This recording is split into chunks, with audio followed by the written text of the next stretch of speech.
Mill invites hubby's ex to every family event to prove he chose wrong. It blows up when hubby had enough at Mill's b-day and bans her from our lives. So, for context, I, 28F, have been married to my husband Sean, 28M, for 2 years. Sean and I dated for 2 years before that, but we've known each other for several years, since high school. We didn't start dating until a couple of years after college ended. I met him at a restaurant out of the blue, we exchanged numbers, went out on a few dates, and that's how we got here, almost 4 years later. Before me, Sean was dating another girl from high school, Diane. She was a grade below us and had been with Sean since middle school. He and I weren't exactly close, but we had a lot of common friends back in school, so I saw a lot of him and Diane together. After we graduated high school, I lost touch with him because he went to college in a different state and we didn't see much of each other during that time. When we finally did meet at that restaurant several years later, I ended up asking him about Diane and he told me that they'd broken up a year and a half ago. She'd been the one to dump him because she wanted different things from life and wanted a break to explore the world, but she'd come back to him someday, which just meant that she wanted to be single for a while and see other men without guilt, but wanted to keep Sean around as well as a backup option. So he stayed friends with her after the breakup but minimized contact with her. By the time he met me, he'd moved on almost entirely from Diane, and I had also started seeing him in a new light because he'd grown a lot since I last met him in high school. Sean and I became friends very quickly and easily when we met 4 years ago, and we still share the same easy and laid-back relationship even now. He says that that's something he never had with Diane, and she'd always try to make him chase after her because she believed it made her more attractive. She'd flirt with other guys sometimes, go out with her friends all the time without bothering to speak to him for days, and would never bother to check up on how Sean felt about her behavior. He stayed with her because he was young and stupid, and also because he thought that he needed to make that relationship work only because they had been together for so long. Another reason was his mother, who was a huge fan of Diane. Diane had met my mother-in-law Sharon, 49F, many times while they'd been together, and whenever Diane would visit, Sharon would praise her and act like a totally different person. And if I go by what Sean tells me, Diane used to do the same for Sharon as well, praising her incessantly and acting like a whole other person to impress her. They'd gossip and talk about other people, mostly Sean's other female friends which he didn't like, and sometimes even Sean's aunts and cousins. Diane is also kind of conventionally beautiful, which meant that Sharon liked her even more. I don't understand why that's a thing, but it is what it is. Sean had told me that even after their breakup, Sharon had continued to invite Diane to family events and holiday dinners. He'd tried to talk to his mother and get her to stop inviting her, but she claimed that she really liked her, and even though they'd broken up, she and Diane were still friends, so she saw nothing wrong with having her over.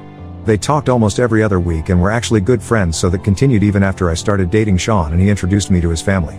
I'd felt very weird about it in the beginning, and I still do, but there's a reason I'd been putting up with it for so long. The first time Sean brought me home to meet his family was for Christmas, 4 years ago. We'd been dating for quite some time then, almost 8 months. Diane was also present there, and she was downright horrible to me the entire time. She was picking on my looks, my height, my outfit, my makeup, and whatnot.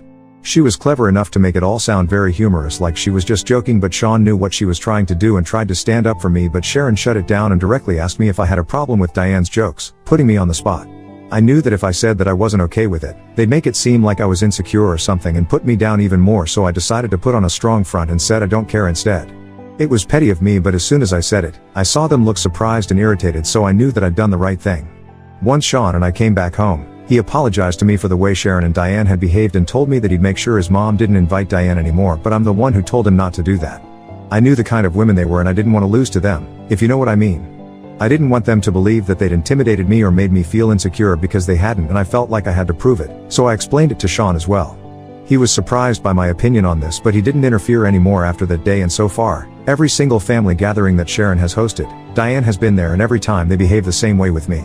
Snide remarks, backhanded compliments, or constant tries to bring up Diane's past with Sean even when there's no need to, just to make it awkward for me. I've faced it all with a brave face and have tried to remain as unfazed as I can. Sharon has even mentioned several times that Diane was the daughter-in-law she would have preferred and would have been the better fit for Sean as a wife indirectly. It was annoying, but I tried to remain unfazed because as long as Sean was by my side, I didn't really care what they said. So Sharon and Diane could yap on forever and it wouldn't make a difference to me. That's how I've been dealing with this for the last 4 years, and I plan on having the same attitude for the next 4 years, too. I wasn't gonna be the first one to snap, and that was for sure. Now coming to what actually happened and the incident that brought me here. So 3 days back, Sharon celebrated her 49th birthday, and every year, she celebrates it with all her family and friends. This year, Sean didn't want to go and instead, wanted to go to his co-worker's engagement party instead, which happened to be on the same day. He had valid reasons because his co-worker would only get engaged once and he was really close with him, too. But Sharon forced him to promise that he'd attend her birthday party instead and wore him down after some days, so we decided to go to that party instead. Like every other event, Diane was invited too, and she dressed up to the nines for some reason. Even Sharon was overdressed, but at least it was her birthday that we were there to celebrate. Sean and I had decided that we were going to leave after Sharon cut the cake and then go to the engagement party. So at around 5:30 in the evening, my father-in-law brought out the cakes, and we were surprised to see 2 cakes because one of them said happy almost anniversary. Sean and I didn't know what the other cake signified, and neither did anyone else, so we waited for the birthday girl to explain instead. Instead, it was Diane who took over the reins and, to our surprise, grabbed Sean by the arm and brought him to stand by her side. We were both too shocked to do anything because he was suddenly thrust into the spotlight and everyone was looking at him. Then Diane began to talk and explained that almost 10 years ago, on Sharon's birthday, Sean had gone down on one knee and given her a promise ring because they were both 18 at the time and were about to go off to different colleges within a few months. It had been 10 years since that day, and she was still sporting that ring on her finger, which she even proudly showed off to everyone present there. She then proceeded to give Sean an awkward hug that he didn't return, and Sharon cheered them on while talking about how this time, she willingly let them steal her thunder so they could celebrate what could have been. The whole thing was so incredibly ridiculous that Sean and I just stood there silently with our mouths wide open, much like all the other guests. For a good few minutes, none of us said anything because we didn't know what could possibly be said in response to something this crazy. Diane continued to babble on jokingly about how Sean was her almost husband and Sharon was her almost mother-in-law, so this was their almost anniversary, as if we didn't understand what the joke was, and Sharon cut the so-called anniversary cake to feed it to Sean. She first fed it to Diane and then, she tried to feed it to Sean, but I guess he returned to his senses and backed away from his mother when she brought the slice of cake near his mouth. She looked surprised when he did that and asked him, "What's wrong?" When she asked that question, that's when all hell broke loose and Sean started shouting at her and Diane about what they'd done. He tore into them and finally let years and years of anger out at the party. He called them both shallow, stupid, and self-involved to the point of being delusional, and said that he was ashamed that he'd even been involved with Diane and was actually related by blood to Sharon because both of them were the trashiest women he'd ever had the misfortune to ever meet. I'll admit, even I was kind of taken aback by that outburst because Sean was usually a very chill guy and rarely ever yelled or got angry at people. It took a lot to push him to the edge, and Sharon had finally done it, with the help of Diane of course. After Sean was done yelling at them, he stormed out of the party with me and we took a cab to his co-worker's house instead. I tried to talk to him on the cab ride there, but he looked visibly upset and said that he didn't want to talk about his mother and his ex at the moment, so I dropped it then. Once we reached the other party, his mood seemed to improve as he met his friends and other co-workers, and I was relieved that he was looking better. That day, by the time we came back home, he was in a considerably better mood, and I decided to bring up what happened at the party again because I thought he'd want to talk about it then. He did not, and instead, I ended up getting an earful about how some of this was kind of my fault as well. When I brought up the incident at the party, he told me that he did agree that Sharon and Diane had tried to humiliate me with the cake, but I wasn't all innocent here either. I'd been the one who, for years now, had forced him to stay quiet and allowed Sharon and Diane to behave however they pleased at these events because I felt like I had to prove to them that I didn't care. I'd made it all about myself and my need to show people how nonchalant I was, but I'd totally forgotten that Sean was just as involved here as I was, and this was getting on his nerves, too. Sharon, Diane, and I were the ones battling it out with our mind games, but he was the one suffering and nobody bothered to check on him and how he felt about any of this. He didn't expect it from his mother or his ex, but he did expect it from me and said that I'd kind of let him down by putting my own feelings above his regarding the situation. That night, I argued with him and told him that he was being way too harsh and unfair to me, but now that I look back on it with a cooler head, I do think he had a point. Ida for forcing my husband to stay quiet for years while his mother invited his ex to family events to put me down? Update 1. Okay, so I apologized to Sean this evening. I read the comments. I did a lot of introspection and I talked to a couple of my friends about this too and came to the conclusion that I was in the wrong here and whatever he'd said that day was true. I had been putting my feelings above his own and was so busy acting like Diane and Sharon's behavior didn't bother me that I didn't even stop to think that maybe it bothered Sean, so for his sake, I should at least let him put an end to this if he wants to. I made him put his own feelings aside for years so that I could win some sick mind game with people who I didn't even like, and in doing so, I jeopardized the one relationship that matters the most to me. I screwed up badly, so I knew I had to compensate for it. Sean had been giving me the cold shoulder since the day of the party, and I also had been trying to act like it didn't affect me. It's a thing that I've always had, and it's been a problem forever because my response is to just always pretend that things don't bother me even when they do. I want to be perceived as nonchalant and unfazed by anything, so I act like that and bottle up my feelings, which I now realize is a really unhealthy coping mechanism, and I definitely need to work on this if I want my marriage to work. But today, I skipped work and decided to go get him dinner from his favorite place instead, along with a chocolate cake that said "I'm sorry" on it. I came home, set it all up, and made it as romantic as I could because I know he's a sucker for sappy rom-com apologies. Also because I was just very sorry about everything I'd put him through unwittingly. He came back home in the evening after work and was very surprised to see what I'd arranged for him, and he'd forgiven me within 15 minutes of his arrival. We had a teary reconciliation and I ended up crying because I was so scared that I'd lose him over this when he wasn't speaking to me. We talked things out and everything is better between us now since I acknowledged my screw-up. I explained to him my constant need to be perceived as someone who's chill and laid back, someone who's nonchalant basically, for no reason other than it looks cool and I don't want to be vulnerable around people. That's the real reason behind this entire mess, and he understood and respected the way I acknowledged it and said that I'd work on it instead of just pushing it all down and bottling my feelings up. He also apologized for being rude to me, but I don't think he needed to do that. He did that because he's a good man and because he loves me, which really makes me think that I won in life. After we were done with dinner, we finally spoke about and addressed what had happened the other day with Diane and Sharon.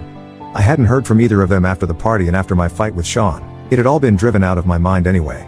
However, Sharon had constantly been texting him to make him apologize to Diane, who was allegedly inconsolable and overcome with grief because of the way Sean had behaved with her.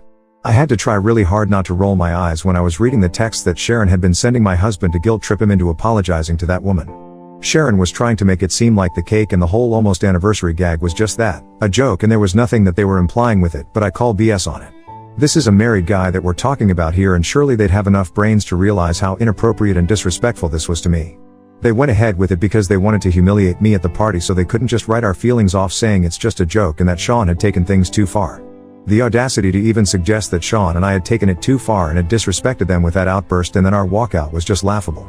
Sean had been ignoring her texts anyway, and today, after I saw those texts, we officially decided to go no contact with her. We'd had enough of her nonsense and wanted no part of this anymore. Update 2. 3 days ago, Sean and I blocked Sharon and Diane on all our social media, and he told his dad that he didn't want to speak to his mother anymore. His dad respected that because he understands Sean's feelings, but he also refuses to interfere now since he also loves his wife and knows that he can't leave her. So he's staying out of this completely like he has for the past couple of years. I'm not on board with my father-in-law's behavior, but I can't help it either. Everything was going well for the past 2 days, but today, Sean suddenly called me out of the blue and said that he had to head to the hospital ASAP because apparently his mother had fallen from the top of the stairs and had fractured her leg. His maternal uncle had been the one to inform him, and he left as soon as he heard, as did I.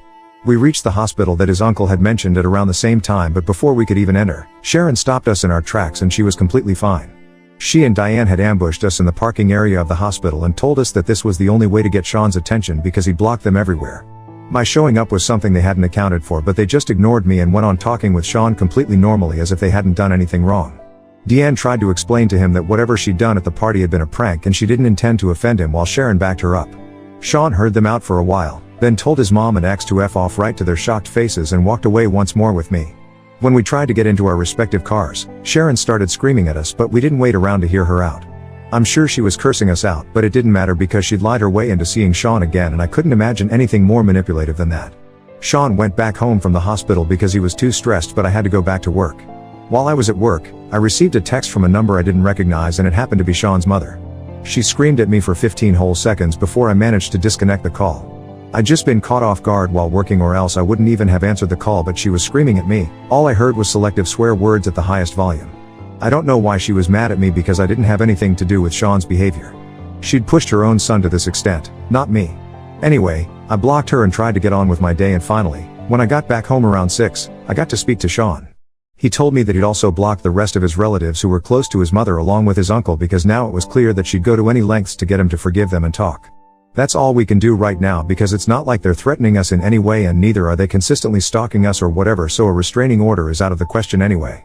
Sean has talked to his dad and told him about what happened today, but he still refuses to intervene. It's his choice and Sean loves his dad, so I'm not saying anything right now, but I don't think the way my father-in-law is acting is a great example of being a good father either. The least he can do is at least talk to his wife and stand up for his son, but he refuses to do even that much. Sean loves his father, but the man has never once stood up for him when it comes to Sharon, and I've only kept my mouth shut out of respect for their relationship. Or else I'd have a lot to say about how his entire family is just ridiculously stupid people who literally never think of anything except themselves. How a man like Sean is a part of a family like this, I'll never understand. Update 3. Hey, everyone. So it's been a week since the last update, and yesterday, we decided to file for a restraining order against Sharon and Diane because of something they did to me. Or at least tried to do, to be more precise. So I was coming back from work the other day, like 3 days back, and it was a Thursday that day. On Thursdays, I usually stop at a coffee shop near my office and get myself a frappuccino as a little treat. Last Thursday, I was about to do the same, but as soon as I entered the shop, Diane and Sharon left their seats where they'd been waiting for me and came right at me with their coffees. Before I could even react, both of them had splashed me in the face with it, and then Diane even grabbed some of the whipped cream from her cup and dumped it onto my hair. I was stunned and just sort of froze on the spot for a while before the baristas rushed to help me clean up a little. They tried their best and made sure to get it all off, so a huge shout out to them for literally abandoning their jobs to help me and even the other customers who waited patiently while I tried to wipe it all off. My clothes were all sticky and gross and my hair was disgusting, but I was a lot cleaner by the time I was done. Some of the other customers made sure I was alright and one asked me if I wanted to call a cop, which I did and reported Diane and Sharon. I pressed charges against them, but they got off with nothing more than a slap on the wrist and a fine because this was just a misdemeanor and hadn't actually harmed me. Unless you're talking about my clothes from that day, which I can't wear to work again because of the faded brown coffee stain all over the front. Nevertheless, we did press charges, and that went on their record, so that'll help with the case. Sean wanted to take this public and post about this on social media so that more and more people would know and stay away from Diane and also his mom, but changed his mind when he realized that I just wanted to move on from this without any more discussion. Honestly, that incident kind of shook me up, and it sounds silly, I know, but it did make me think that if things were worse, then it could have easily been something more than just them throwing coffee at my face. They could have seriously hurt me if they wanted to, because they knew my routine for my social media and they knew my address, so this could have gone south easily. Sean and I have had a decent financial year, so we'd already been considering moving, and now, after what happened, we definitely will be moving. We'd also been thinking about having babies, and we're going to start trying soon enough, but my in-laws won't ever get to meet my kids. We've cut off my father-in-law as well after he refused to intervene even after the coffee incident. Sean got into a big fight with him and then cut him off as well. I, for one, am relieved that I won't be seeing or hearing from these people ever again now.